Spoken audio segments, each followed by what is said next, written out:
Alright, so it's Sunday night. We just watched the fight last night. We all have our opinions. Let's start with you, Tommy. What do you think? You're a big Pacquiao fan. What do you think of yesterday's fight? First of all, I want to thank the fans for watching because this is our second edition of Knuckle or Buckle. And we're definitely going to talk about this Pacquiao-Bradley fight. As I predicted, it was going to go down.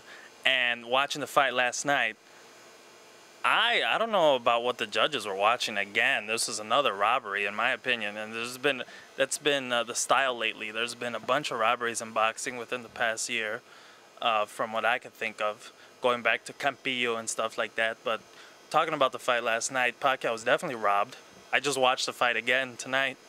I had eight rounds of 4, and those 4 were kind of giving a couple to Bradley, but I was just giving him the benefit of the doubt, knowing already that he had won the fight.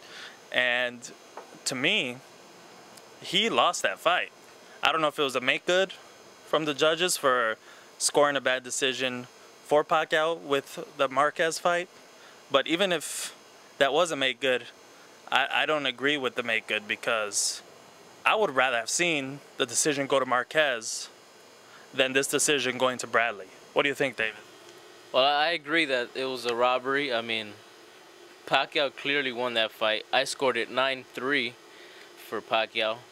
And that's, I was just pretty much giving Bradley whatever round might have looked close. And just for the sake of giving him a round, I gave him, 3 rounds. But, I mean, there's no way during that whole fight that Bradley dominated the fight. In my opinion, no way.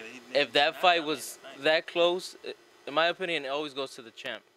I mean, you have to snag the belt from the champ. If the fight's close, you either go draw or you go to the champ. And Bradley didn't convince me that he won that fight. So I say it was a mishap by the judges. They completely screwed that up.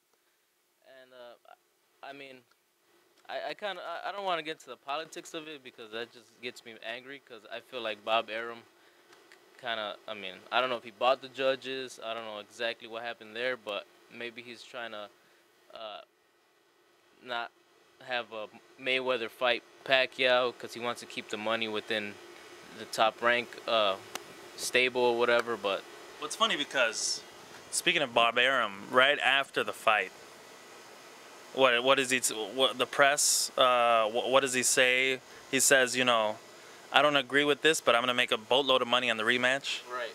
Like, what's that comment all about? That's obviously, in my opinion, he has his hands in there with the judges. Right. Meaning, the judges are his puppet, basically. He's telling them, do this so we could get more money come November 10th, and we'll keep Mayweather out of the shadows for a little while longer. Right. But I think this decision just tarnishes the pound-for-pound credibility that Pacquiao was bringing into the world of boxing. And it just raises Mayweather's stock just that much more, because Mayweather looks like the clear pound-for-pound champ.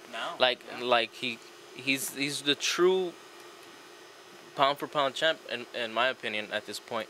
But Mayweather has been the true pound-for-pound champ. I mean, right. If it wasn't for Bob Arum implementing his style of marketing Pacquiao, this wouldn't even be a discussion. Clearly, anyone who follows boxing knows that the true pound-for-pound champion has always been Mayweather, at least for the past almost a decade. It was always Mayweather or Pacquiao. Well, the catch was like the whole Pacquiao thing just came in after maybe 2008, after Pacquiao beat De La Hoya. That's when they started implementing Pacquiao into the equation, and that was Bob Arum who started introducing Pacquiao and saying this is the true legitimate pound-for-pound.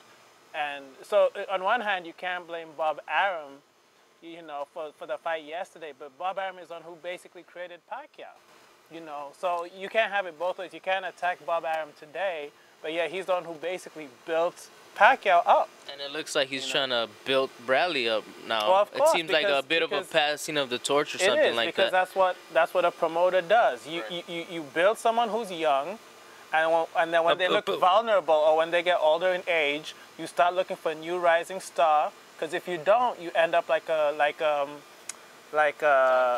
Don King who doesn't have any stars anymore. His last days were like because in the of the 80s same and 90s. politics in boxing.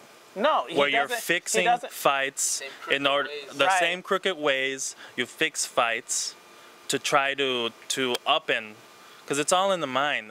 They have Yeah, this but- master plan, but it never works out that way.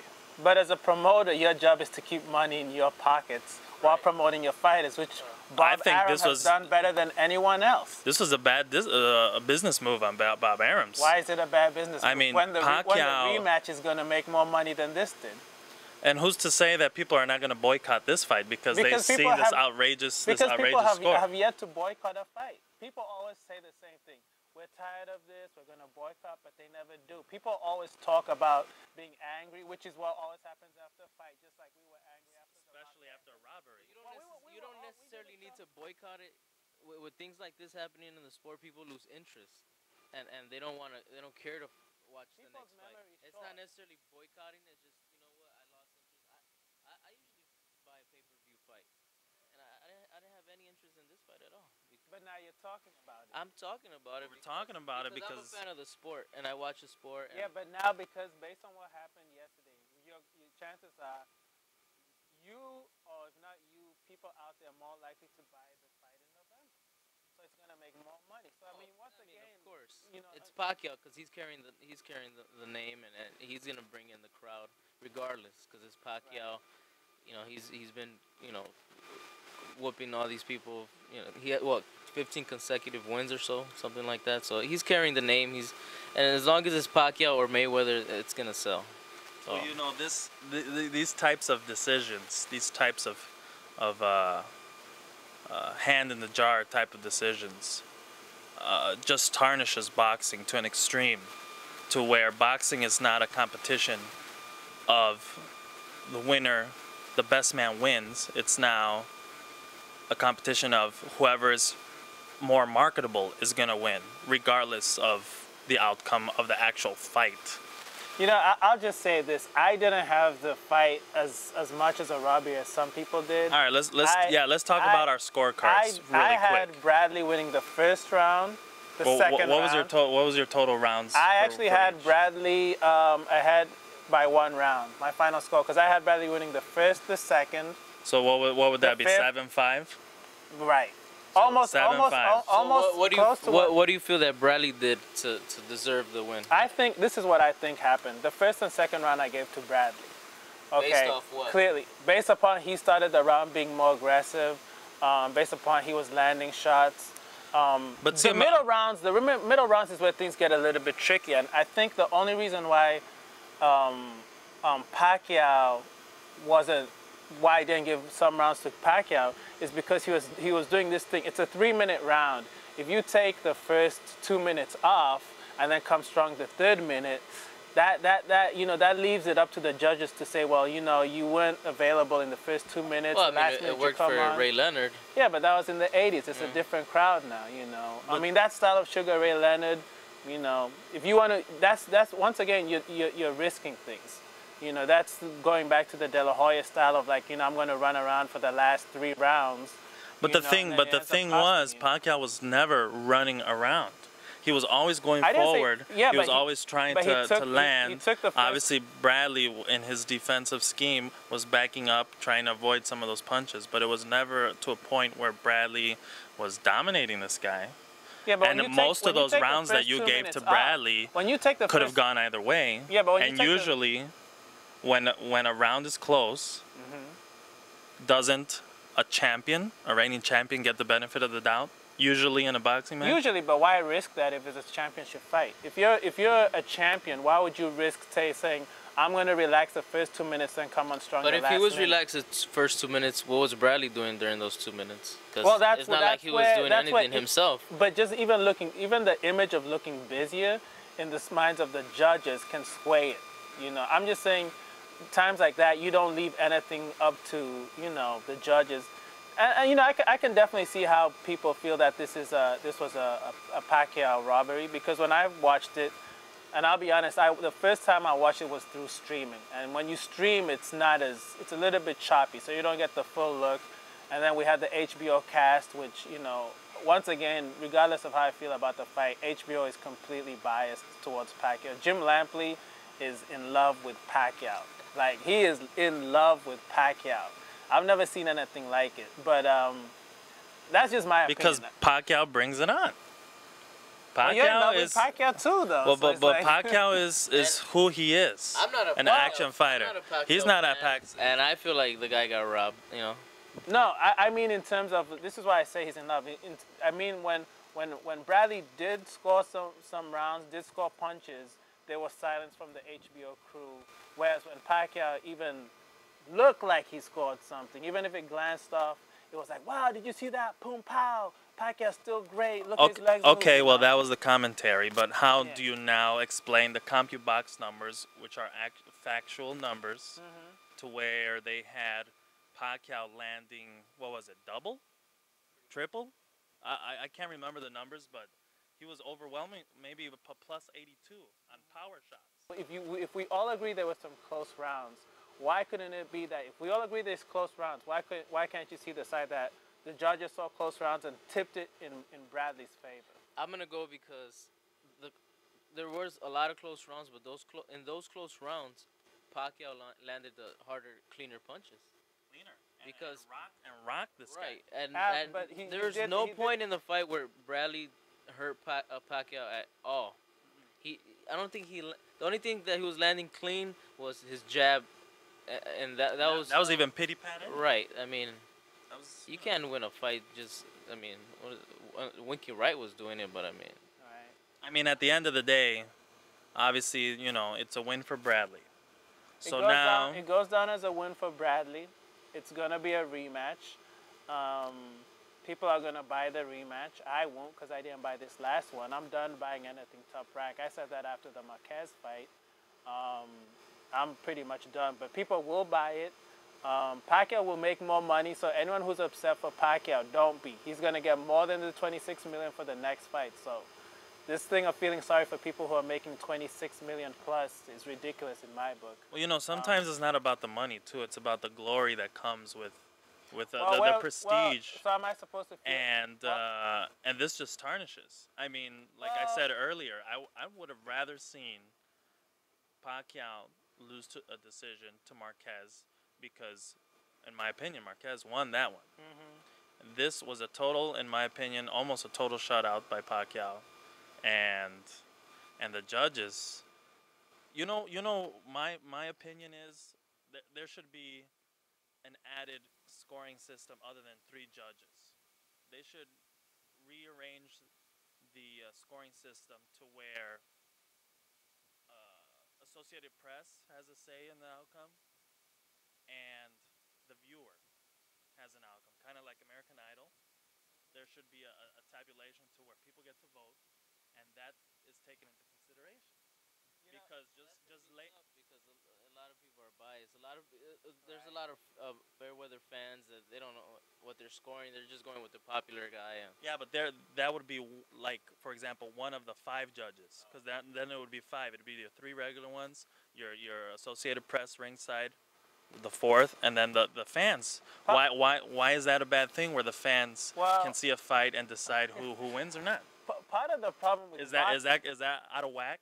No, part I of think the problem with boxing is people hate change, and this was seen when Mayweather said something that was very legitimate, and people freaked out. He said there should be, we should implement like a harsher or stricter testing for PEDs, and half the people freaked out. Half the people said, who is Mayweather to want to implement this? He's just doing this because he's a coward. He's doing this for whatever reason.